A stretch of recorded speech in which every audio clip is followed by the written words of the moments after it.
So I guess we could just start with if anybody has general questions. I don't have general announcements except to say exam 3, for whatever reason, is due on Friday, not Saturday, and I think that's going to throw some people off. So I put it in like bold and like highlighted it in the weekly announcement so that people would see that. So please take note of that. And honestly, just we've had so many weird glitches with these exams. Like, just don't wait till the last day. If you can, like, do it the day before. So if there is an issue, we have time to deal with it. I know that's not always possible. You know, people at work and have lives, and so. But as much as you can, I mean, honestly, I'd like to do it on Wednesday if I were you, so that I wasn't thinking about new stuff. But again, I know that that's different for everyone. I do the same thing here at Eastern Arizona College, where I work full time, where I usually give people like a week to take the exam. They can go to the testing center and take it any time in there. And some of my students will wait all the way to that last minute, and by that time we've already moved into new content. And others, they hate moving into new content before, so they'll take it early. But that's up to you, because you're grown adults, right? And you get to choose. That's the great thing about college. I don't think I could teach high school, maybe kindergarten or college, but nothing in between. All right. Any questions about sort of general topics, not related specifically to an assignment or anything like that? Okay. So why don't I then kind of launch into my little mini lecture here. Always know that you're allowed to interrupt if you have questions. That will not offend me. It's super hard to see somebody raise their hand, especially even if their camera's not on. So you can just say, "Hey, wait, I have a question," and that'll be all right. So let me share my screen. First, let me get this little presentation up.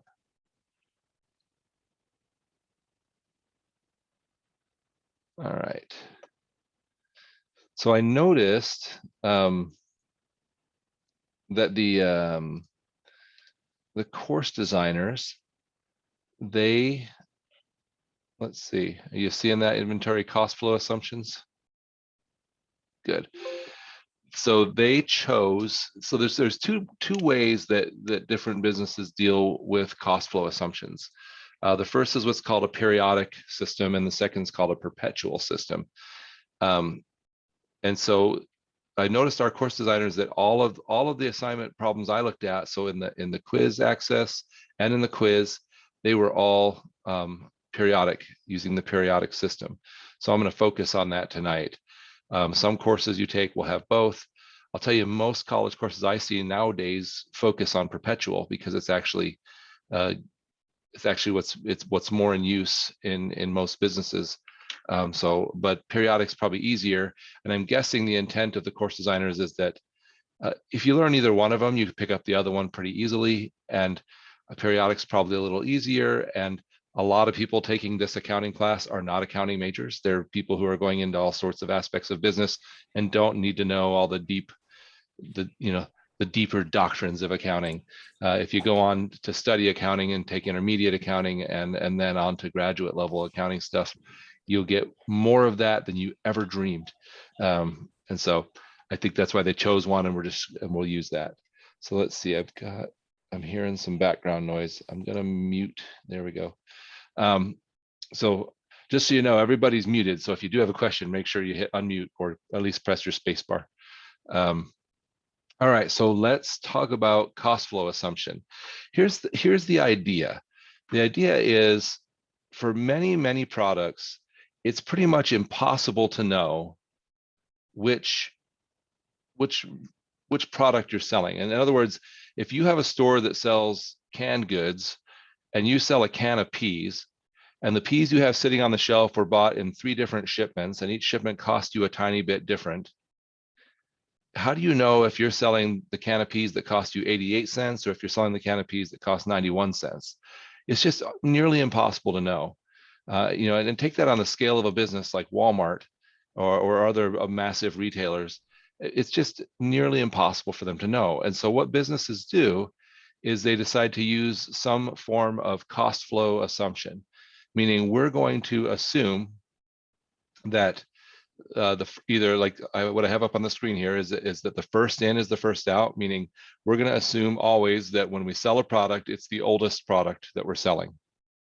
Normally you would do that if that was how you modeled your business. So even though cost flows don't have to exactly match what's happening in real life, they should sort of match your basic model. So if your model is to, when you get new products, put them at the back of the shelf so that the older products are moved out to the front, well, first in, first out is what you're trying to do, right?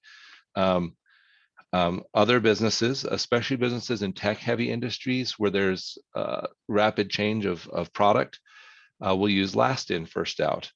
Somebody like Apple probably does. I don't know how they do their books, but they're always coming out with new technology and then selling a lot more of the new stuff than they are of the old stuff. And so their model would be to say, we're going to assume the more recently purchased products are the ones we're selling. The third that's on here is what's called a weighted average. It's probably the most conservative approach to say, well, we don't know really if it's the first in that's going out first or the last in. So we'll take an average. And in essence, each time we buy more product, we'll recalculate how much that product costs us as an average, and we'll use that as our estimate of how much it costs. And then one that's not on this screen is what's called specific identification. And specific identification is where you actually can specifically identify exactly which product you're selling. A good example of a business that uses specific identification to manage their inventory would be like a car dealership. They probably only have a couple hundred cars in inventory at a given time. Maybe a big one has 500 or something, but most probably have 150 to 250 cars. Every car has a unique vehicle identification number. And so most car dealerships I know track each piece of inventory with its unique identifier. They know exactly how much they paid for it, any parts or labor they had to put into it, if it's a used car to get it ready to go. And then when they sell it, they know exactly what their cost was. But that probably wouldn't work if you were selling cans of peas. So usually specific identification is for expensive products that where businesses keep a relatively small inventory. Jewelry stores are another good example, like a high-end jeweler will do specific identification on the high-end pieces, at least. So those are the, I guess, 4 ways that businesses deal with inventory cost flow assumptions. So a couple features here on the screen. In, first out, again, that assumes that the oldest inventory you have is the first to sell. Okay, so and always what's impacted by this is what's called our cost of goods sold. That's the expense, which is the actual cost of the goods we're selling, and our inventory, the amount of inventory that's remaining there at the end of the period. So in first in, first out, we would assume our oldest piece sold and that our newest ones, the more recently purchased ones, are still sitting there in inventory. With last in, first out, we assume our newest inventory sold and the ones still in inventory are the older ones. And with weighted average, we'd add up the cost of all of them, divide, find an average, and use that for our cost of goods sold and that average cost to calculate our remaining inventory. So you can see in this case, the same business purchased 3 items, sold 1, and they have different cost of goods sold and different ending inventories just based on their inventory cost flow assumption. So yes, the IRS does care which one you choose because it impacts your net income, which impacts how much taxes you pay. But they don't care so much they're going to tell you what to do. What they're going to say is be consistent. If you can't change it up just so that you get a better better tax treatment this time than last. If you be consistent, you'll be safe with the IRS. If you change, then you have to justify it. Okay. Anyway, so that's cost flow assumptions, the basic idea of them. So in a periodic inventory system, in essence, what we have is our beginning inventory, stuff we had at the beginning of the month or the quarter or the year, whatever the time period is we're measuring, plus any net purchases. That means stuff we've bought. That equals our merchandise available for sale. And then at the end of the month, we'll have our ending inventory, which is the products we have left over to sell, and then our cost of goods sold, which is the cost of all the stuff that we sold. So that's sort of how the math of it works. What you had plus what you purchased is what's available for sale, and then what you sold plus what's still left over should also equal that. So it flows in and out. All right. So the accounts we're dealing with when we're worried about inventory is the inventory account, or sometimes it's called merchandise inventory on our balance sheet, and the cost of goods account that's on our income statement, cost of goods sold, which is an expense. And so that's all that really gets impacted by all of these decisions. Which cost flow assumption are we going to use? So here's an example of a company that had a beginning inventory of 10 units. We don't know what kind of product they sell, but they had 10 units that had a cost of $91 a piece. So total cost of those units, $910. Right. Wow. Again, I'd ask you to stay on mute unless you're going to ask a question. I keep getting a lot of background like noise coming in. So then they purchased 15 units for $106 a piece. Total cost of that purchase was $15.90. Sold 20 units for $130 a piece. Purchased 20 units for $115. Purchased 10 units at $119. And then sold units for $150. Don't get confused by this price over here, which tells you how much they sold it for. It doesn't tell you the cost of the units that were sold. Okay. At the end of the period, they have 12 units left. Over the period, they had 55 total units available for sale. The cost of those goods that were available for sale was $5,990, and they'd sold 43 units, had 12 units remaining. So that's what all of this information tells us. And so the question that comes to our mind is like, okay, well, which units did they sell? And how do we know which units they sold? And the answer is we don't know. And so we're gonna have to make an assumption using one of those costing assumption methods. So the first one is the specific identification method. So when you see a problem that's asking you to use the specific identification method, it won't always say, hey, use the specific identification method.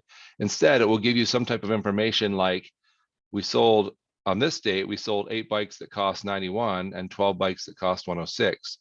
And on this date, we sold 23 bikes, 2 of them that cost 91, 3 that cost 106, and 15 costing 115. So it's going to give you specific information about what the cost of the products were.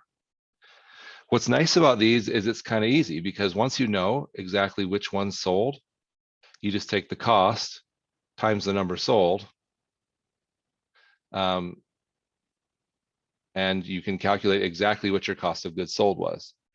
And then you also know which units didn't sell, which units are still there, and you take those costs times the number still sitting there, and that gives you the value of your ending inventory. So you can see here they had to figure out here was $5,990 was the total cost of all of the units. And then 8 times 91 plus 12 times 106 for the sale on 8/14, so $2,000 worth. And then August 30th, 2 at 91, 3 at 106, 5 at 115, 3 at 119, 25.82. We can add all that up and it tells us the cost of the goods we sold. And then if we take the total cost of units available minus the cost of goods sold, it's going to tell us what our ending inventory is. And so I like these kind because they're pretty easy. In real life, depending on the type of the number of units you have in inventory and the type of system you're using, this can be pretty easy too, because your computer can take care of all that for you. So the second way we might look at this is using first in, first out. So under the first in, first out system, we're going to assume the oldest units are the ones we sold. So if we go back up, I'm going to just show you this again. So when on my first sale here on August 14th, I sell 20 units. Which units did I sell? Well, I sold the oldest ones. would have to be 10 of those plus 10 that I purchased there. So we can see, are they using the same numbers here?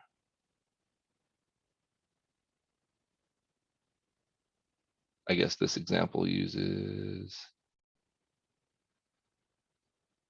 okay. So what they're telling us is they had 55 units available for sale. They sold 43 units, so they had 12 left over. That's what we figured out before. So the question is, what's the cost of the 12 bikes in ending inventory? So if we're assuming first in, first out, then we're going to assume that the 12 that are still in inventory are the 12 newest bikes. And so we purchased 10 at 119, and then we would use 2 more of these ones we purchased at 115. That would be the 12 that are still sitting there in ending inventory. We would assume then that we sold all of these other units. That's the assumption. So we'll do 10 at 119, which is 1190, 2 at 115, which is 230. We add those up. That gives us the ending inventory. We can subtract the ending inventory from the total cost to give us our cost of goods sold. With last in, first out, we're going to kind of do the same process, right? We're going to say, well, there's 12 units sitting there in ending inventory. Which 12 units are they? Well, in this case, we're going to assume they're the oldest units. So if we looked back at our table here, we'd say it was the 10 units I had at the beginning of the month, plus 2 more of these that I purchased on August 3rd. So it'd be 10 times 91 plus 2 times 106. That would be the cost of the units sitting there in inventory. So 10 times 91, 2 times 106. My total cost of ending inventory is 1122. Total cost minus ending inventory gives me a cost of goods sold of 4868. What's nice about these, like they seem hard at first, but once you get comfortable with the sort of interrelationship between the numbers, they're not too bad. Like it just takes a little bit of practice with them to get comfortable with that.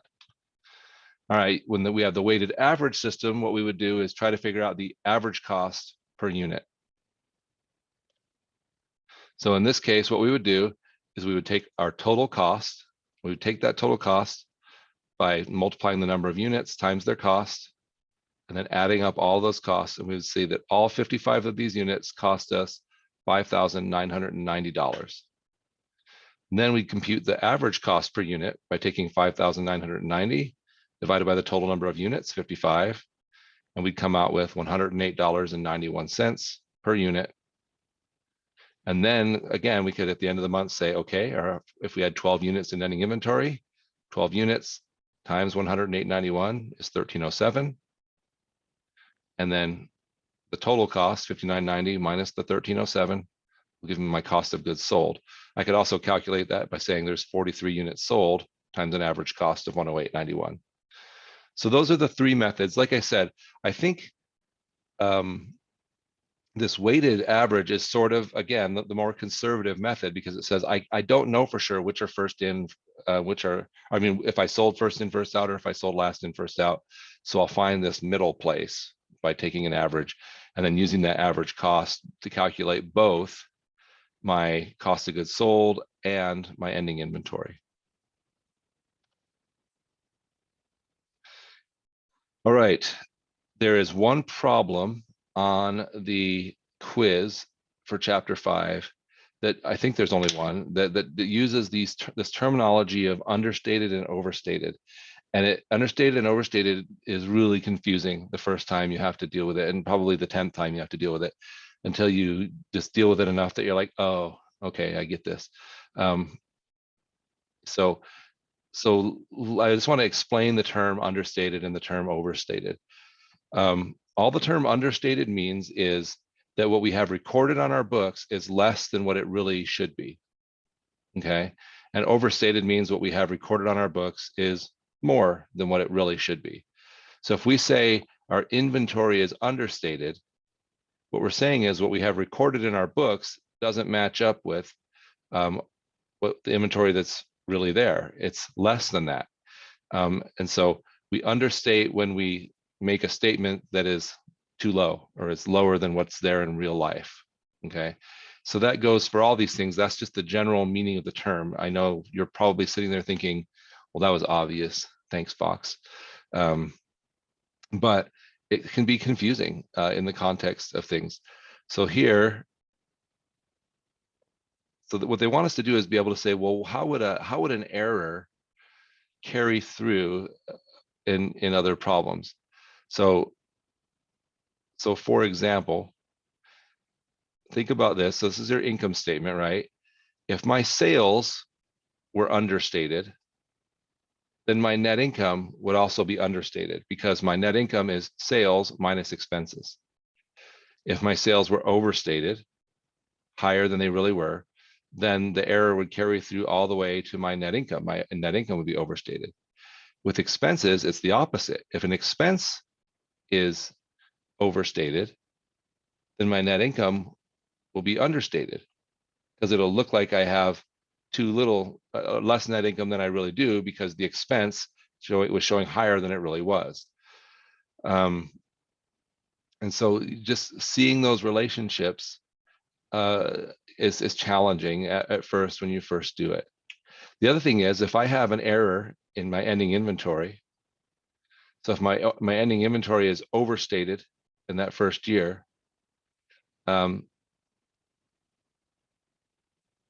then that's going to carry through because my ending inventory is going to be recorded as my beginning inventory for the next year. And so that's all that they're trying to get us to do. I think it's number 9 on the quiz, and we might take a look at it if we have time.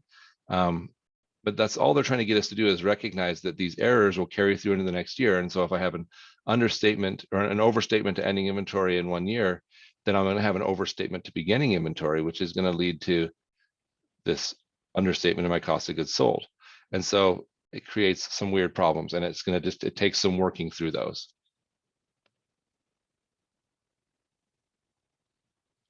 Whoops. Same thing on the balance sheet. Recognize that ending inventory is an asset. So if our ending inventory is understated, then our assets are going to be understated and our equity is going to be understated. If it's overstated, then our assets will be overstated and our equity will be overstated. So that's the other weird part. And so that's really it as far as like new concepts. And honestly, it's a lot, it's plenty for a chapter. The whole first in, first out, last in, first out, weighted average, that's confusing enough. You don't need a whole bunch of new stuff. There were some other new concepts that were more like book concepts that I think just reading through those parts of the chapter, there was only a few little questions that I saw that dealt with that. So the big new material is the whole inventory assumptions that you'll have to deal with this chapter. Any questions about anything I talked about there that I can try to answer? Yeah, I do. Okay. Fox. It is actually about this right here, the financial statement effects of inventory errors. Mm-hmm. It was on that question 9. It had 2 parts to it. The second part said, what is the error in total net income for the combined 3-year period resulting from the inventory errors? I read and kept rereading and watching all the videos. That just is still, I cannot figure out the wording, what that is asking for. I tried 2 different things, you know, because you can check your work, but I keep getting it wrong. I don't understand what they're trying to ask there. What Well, let me calculate. sure. Let me pull it up and let's just take a look at it. Like, Okay. you know, I know that some people are like, you shouldn't be showing people the quiz, and I'm like, it's not an exam, it's quiz. Right. Like, let's just take it's a formative evaluation, not a summative one. So we're still learning. So why can't we take a look at it? So Yeah, and I let me. love that check my work stuff, because that's how I learn, is actually making an error. Like for me to see the error and see, oh, that's what worked. That's how I learn. Me too. Yeah. So. Yeah, I feel the same way. And that's always a frustration for me on the way the exams are done is for me, if I make a mistake and then I see and understand my mistake, then it's Yes. like locked in forever, right? Yep. But if I have to just guess about my mistakes, No, I don't learn anything. I don't get anything out of it. But anyway. All right. So give me a second. I need to pull it up. I thought I had it open. I don't. So hold on. I'm gonna have to log into BYUI. And my phone's gonna say, are you sure you want to log into BYUI? And I'm like, yes, I do, phone. Thank you for asking me. And then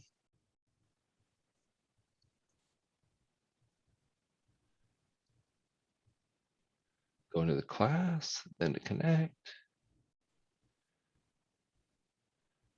then the connect section. And then chapter 5 quiz.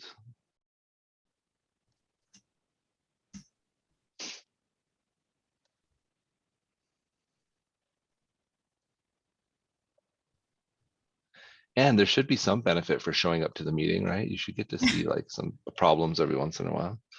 All right, let me reshare.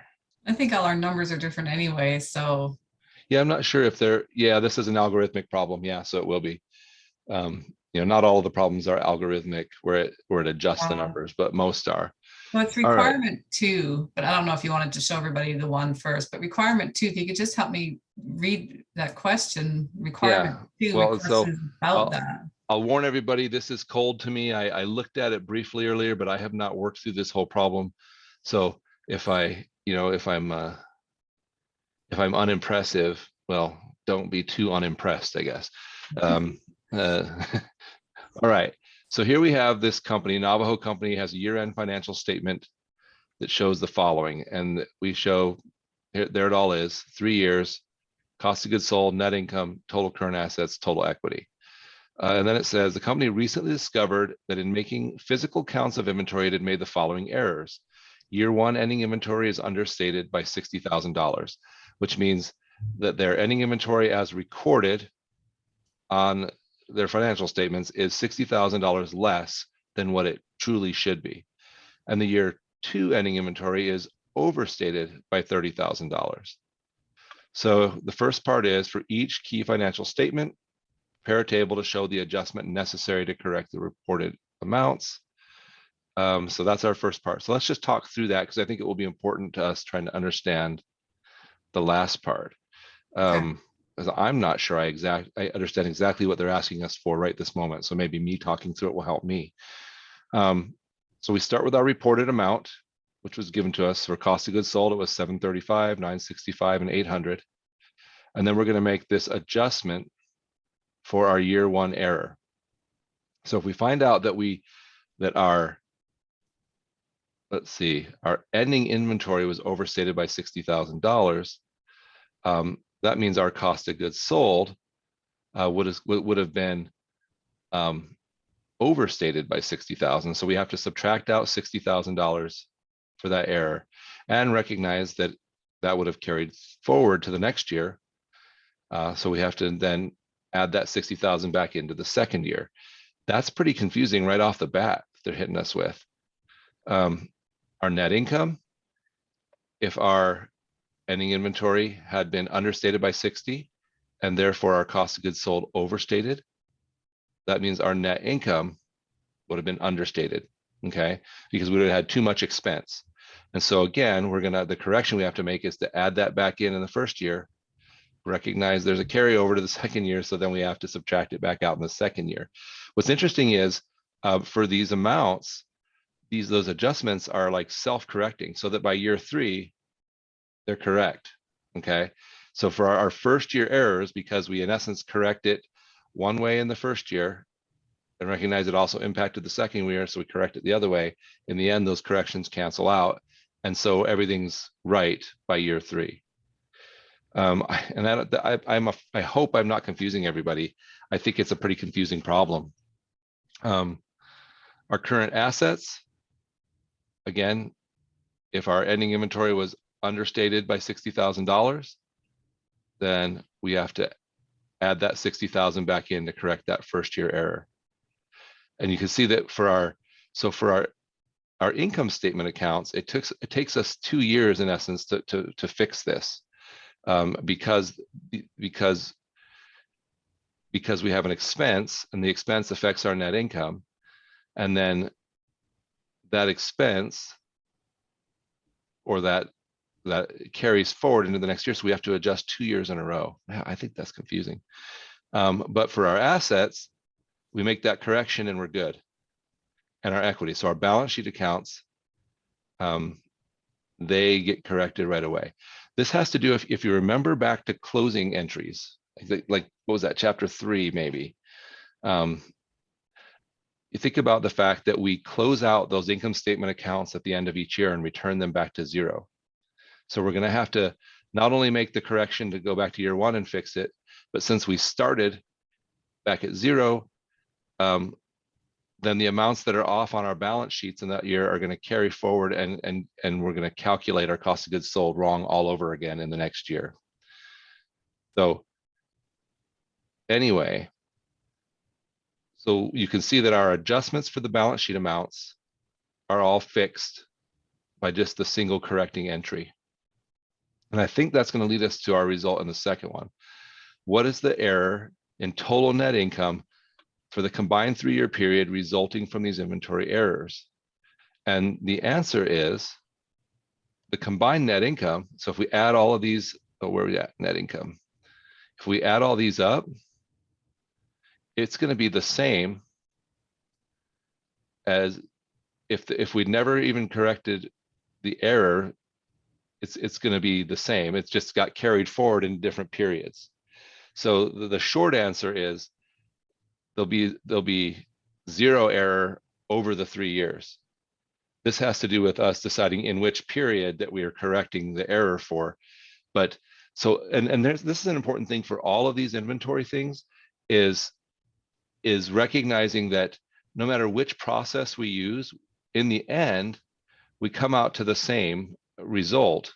In other words, if we sold 50 items, then at the end of the day, we still are going to record the cost of 50 items being sold and the cost of the remaining items still sitting there.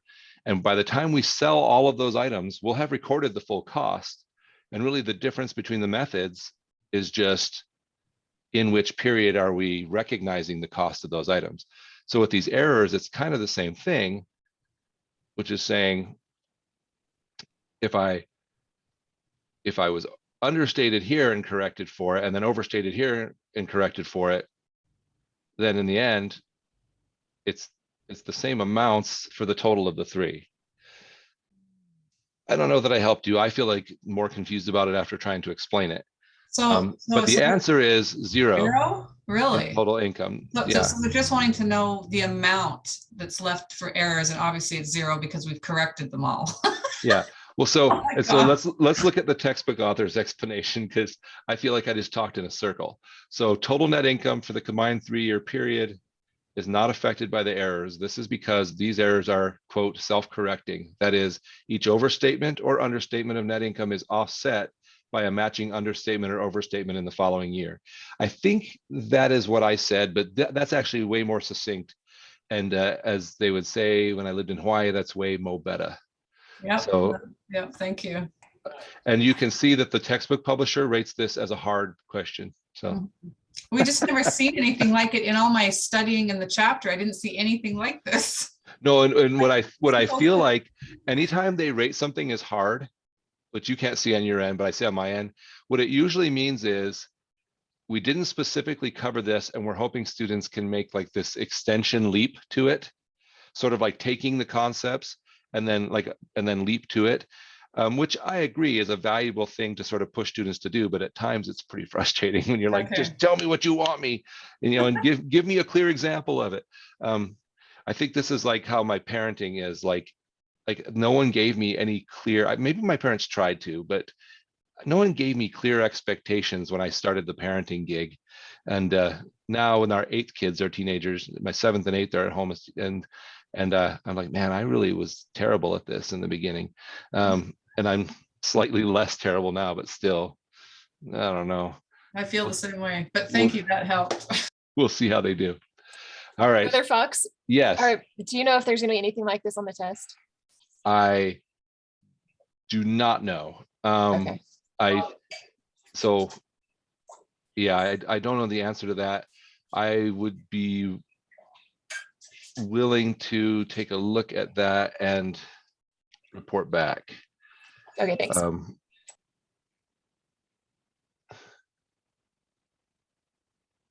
Quiz number 9. Can you check for number 7 too, if they have that on there? That's throwing me too. Okay, well, and so probably as I start checking for are there specific things on the test and giving them to you, I'm probably entering dangerous territory in the sense that like I'm not supposed to give out specifics beyond like the study guide, but We don't mind. It's okay. we Go won't ahead. tell anybody. Uh-uh. Yeah, I just recorded myself saying I would, so that's awesome. Anyway, they're like that fox. He's not very. He doesn't toe the party line or something. No, I could take a look at it and try to. So what I'll do is when I in the announcements, I'll post the video of this meeting, and then when I check it out, just in the comments there is where I'll post what I find when I look at when I take a look at the exam. Because I don't create the exam and because the way it's set up is dumb. And what I mean by that is I can't see all the questions. I have to go through each one at a time. I often don't review all of them ahead of time because it's like, I'm not taking it. And that, so, but I will look for some specifics, especially this type, because I think this type is particularly confusing. I'm not seeing anything in the study guide referring to that question. Right. Yeah, so the study guide has been pretty accurate at what is included, so. Yeah, and it was one of the faculty members there at the main campus that built that. And I really feel like in the absence of direct instruction, what he did was look at the exam question by question and write down the concept related to each question. And so I think it's been pretty good. It's not been perfect, but it's been a very helpful tool for a lot of people. Other things we can take a look at. I don't want to force us to have to, be here longer than we need to, but and anything else, other questions maybe that came up while you've been doing the homework or Yeah, Brother Fox, I had a question on the understated.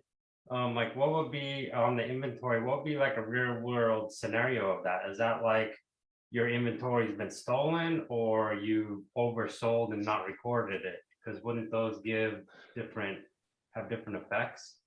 Yeah, well, so I think a real world scenario of like a true understatement would be just like, so like when I was a kid and like my mom's store, we used this periodic inventory system that was seriously like a spiral bound notebook with every product we carried written on in a different section of it.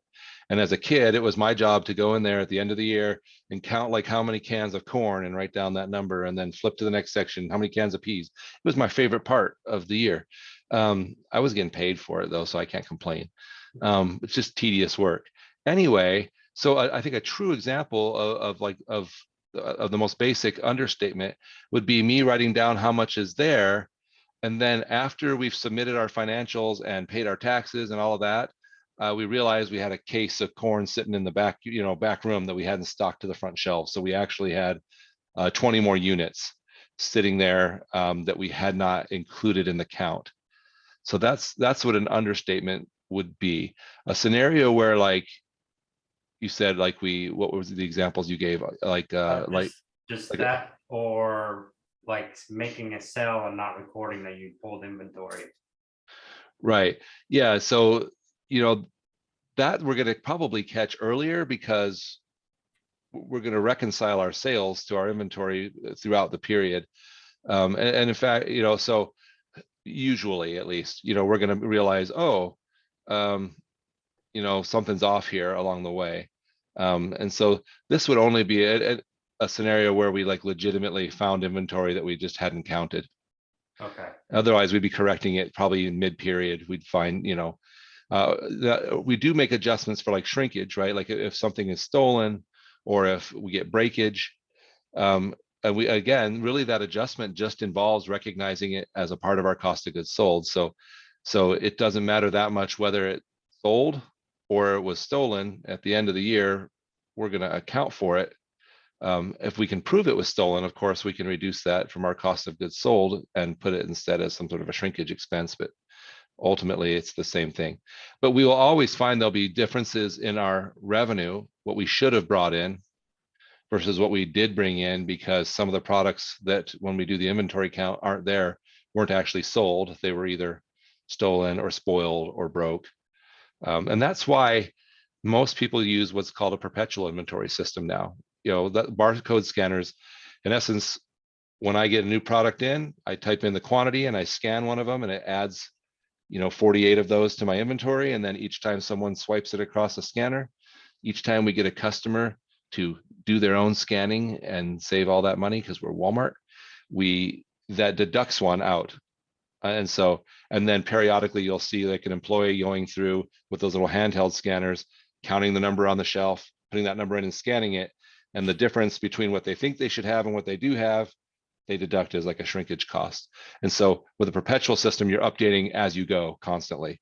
And that's what almost anybody does now, even small retailers, because the cost of barcode scanning systems has come way down. I mean, they used to be hundreds of thousands, and now you can get QuickBooks point of sale for a couple grand, $2,500 to $3,000.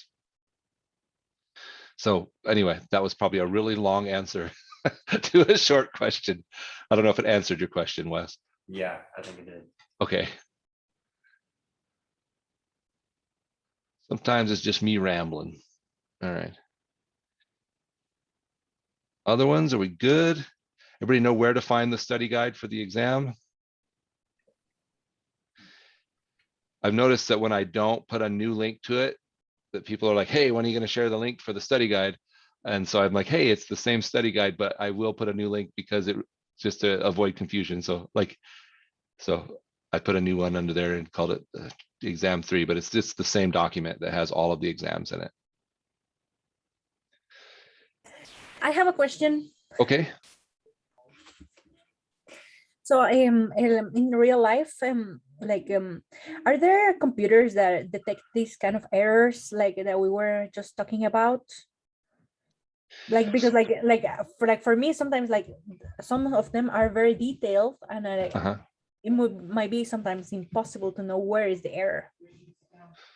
Yeah, so if you think about it, if the computer program is right, it's not going to be an error in the addition or subtraction. It's going to be an input error by a human.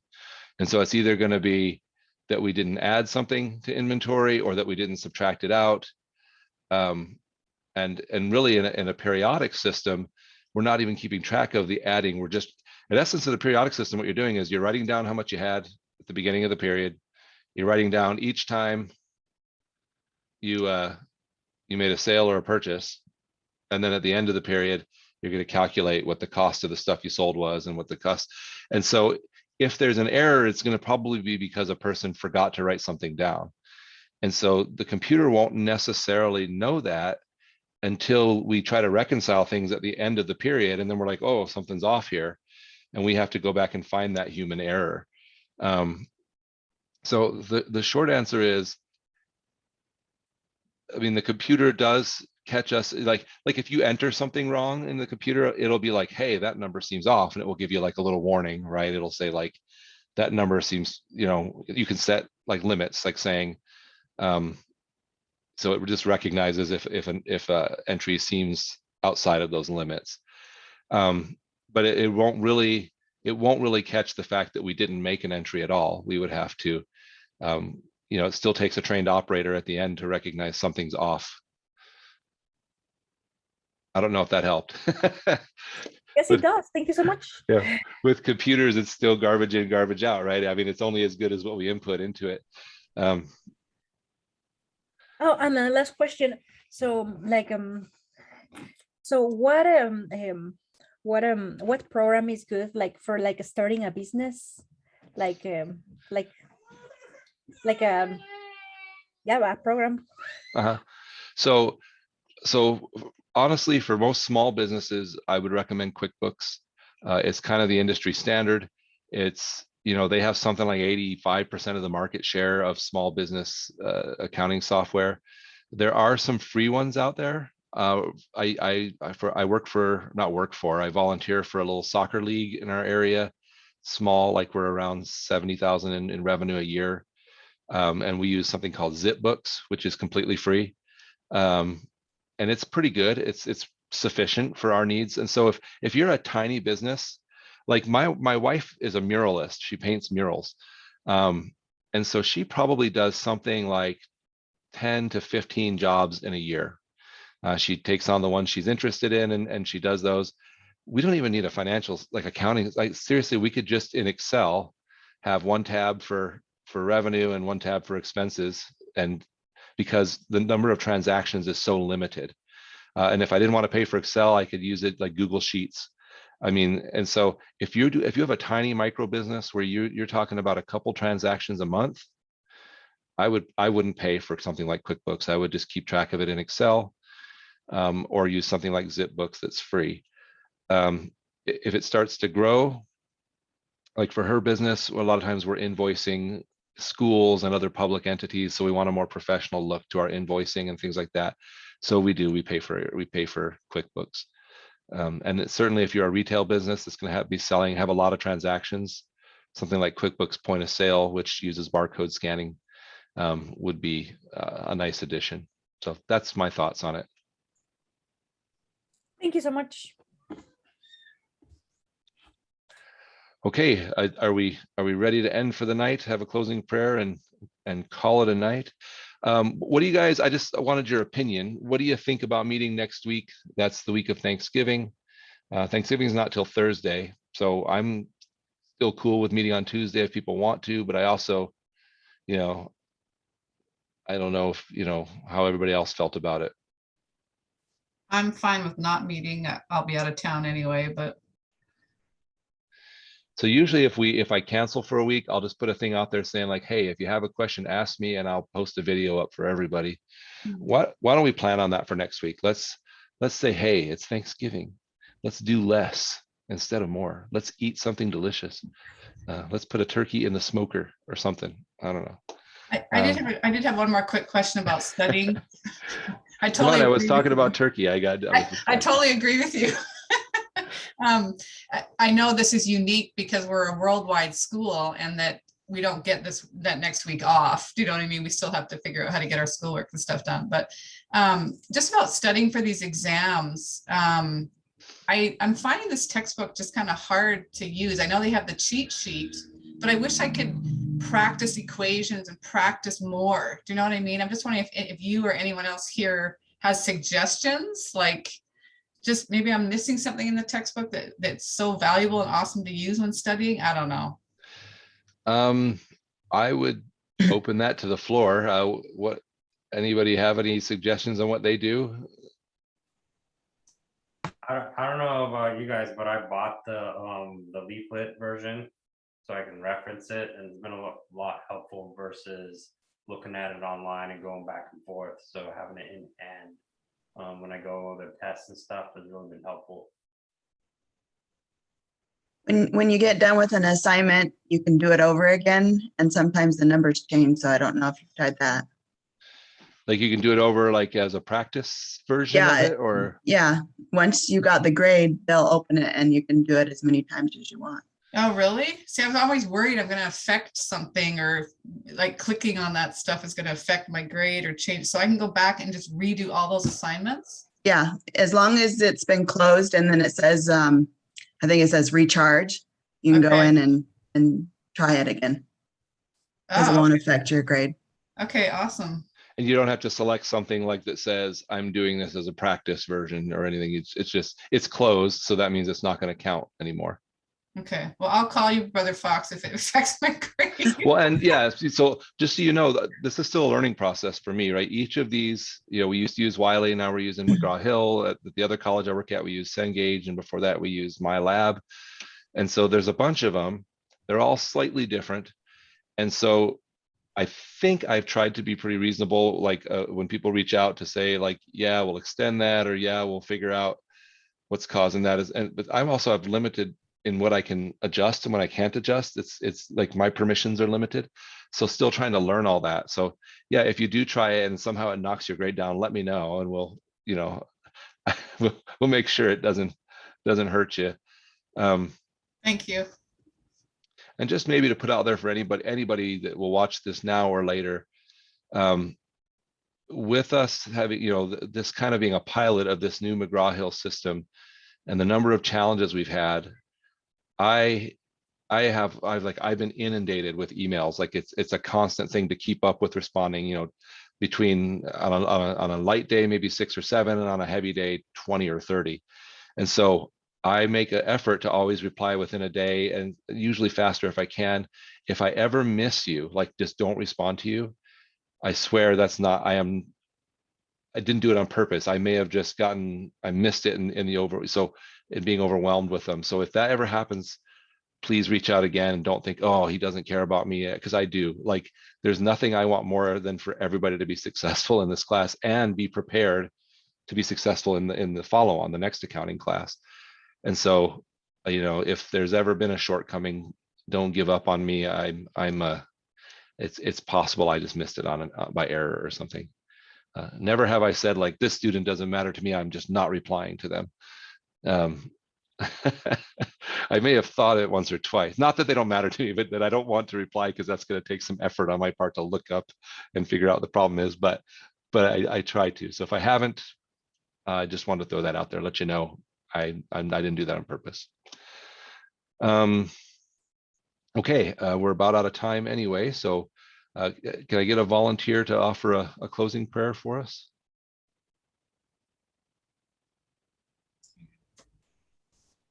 I can. Great, thanks, Judy.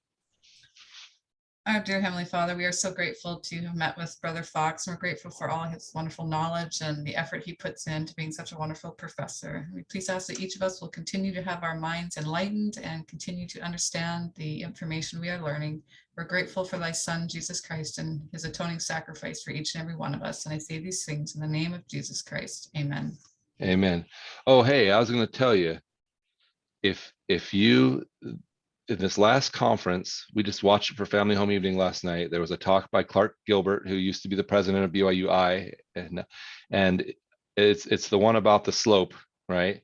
If you don't remember that one very well, like, go back and check it out. It's very encouraging, and it's honestly, I remember coming to BYU while he was the president when I started at BYUI, and his vision is encapsulated in that talk. And it was the vision that really I feel that a lot of people at BYU are trying to make happen. Not perfectly, because it's a lot of people, but really cool talk. I might add it to one of my little announcement things. I just thought, we watched it again last night and thought, really terrific. So that was from the Saturday evening session, I believe.